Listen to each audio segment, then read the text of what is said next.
Aw, squish.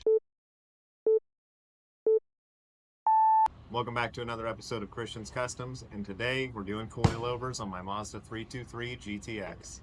First thing we want to do is get measurements of the front and rear of the vehicle.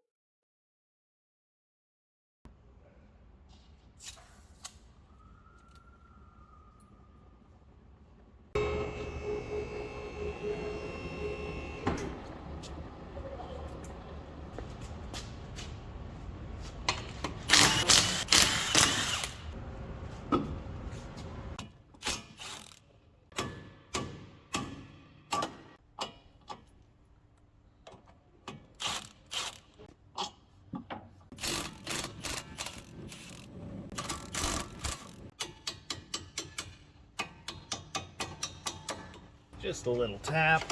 Get these out of here.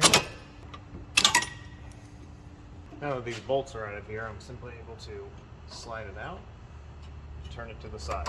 You can see I have a lot of brake line loose right here. Now we'll get to the top and remove the bolts for the strut mount.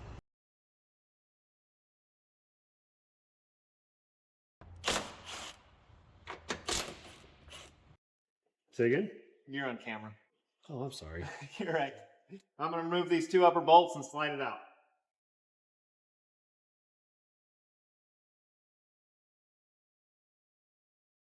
Now we've moved on to the rear of the vehicle. This one is a little bit different. We do have to take apart some interior pieces. Oh, it's been a while since these were serviced.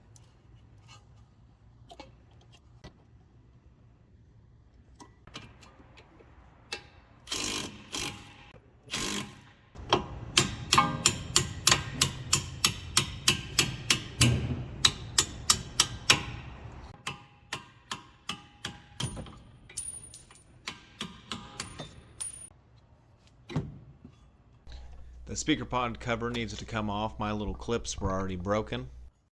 All of the Phillips head screws that I'm pointing out need to come out as well, but the door seal trim only needs to have the back couple clips popped off.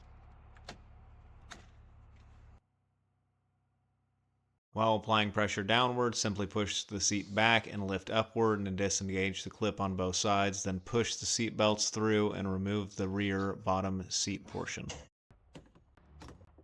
After being careful removing the clips, I then slide the armrest piece forward. There is no need to remove it because I just need to access the strut tower.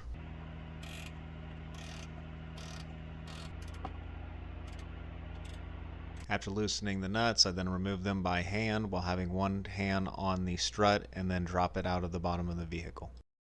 As common with these GTXs, I did have rust in the rear strut tower, which I believe came from underneath the seam sealer. It didn't look like it was prepped properly, so I went ahead and used a wire brush, a little bit of elbow grease, and then sharpened a pick and got as much seam sealer out as possible before applying rust dissolver. After letting the rust dissolver work its magic, I then applied seam sealer and then finished it off with a 2K epoxy paint.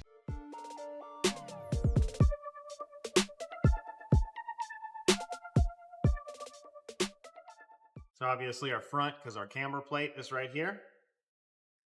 And we have our rears right here. They look just as pretty. So we're going from this nastiness to this sexy little thing right here.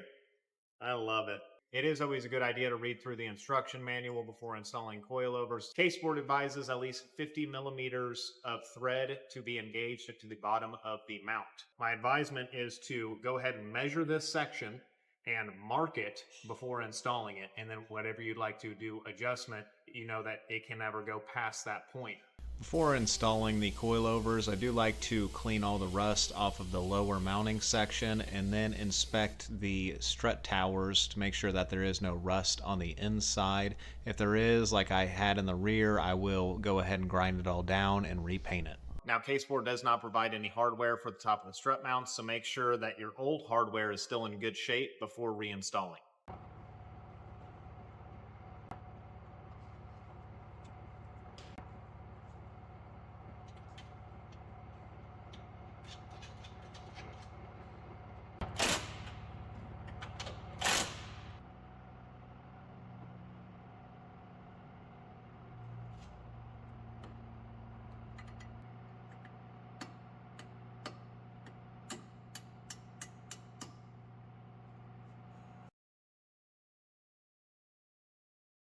These are the brake line holders that K-Sport provides. I modified the one as you can see on the right, simply installing it into the bottom of the bolt hole the way I designed it. It wedges itself into the corner, and then I was able to tighten it down and then get the brake line positioned and clipped in.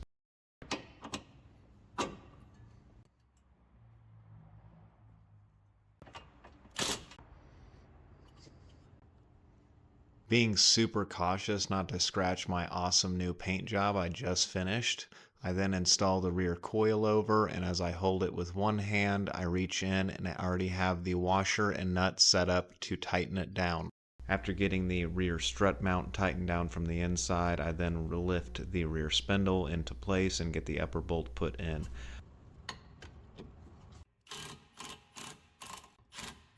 I did not get a good shot of the brake line bracket, but as you can see on the left hand side that it is essentially the same exact as the other one, except it goes back further, essentially just copying the factory setup. Before setting it on the ground, make sure to check that the coils have no play in them at all. If they do, just tighten it back up and then double check it. Afterwards, I like to set it down, and then I put the rubber grommet into the top of the strut and then install the dampener adjustment rod. These are really nice to just keep in there, and you can tune on the fly while you're going down the street. That concludes today's video. I hope you all enjoyed it. I do have quite a bit of adjustment to do to the coilover system before it is 100% complete in my eyes. And then I have a set of trailing arms that I'm making out of DOM tubing and hind joints. So make sure you check out my other video to keep up to date with this build, and I'll see y'all next time.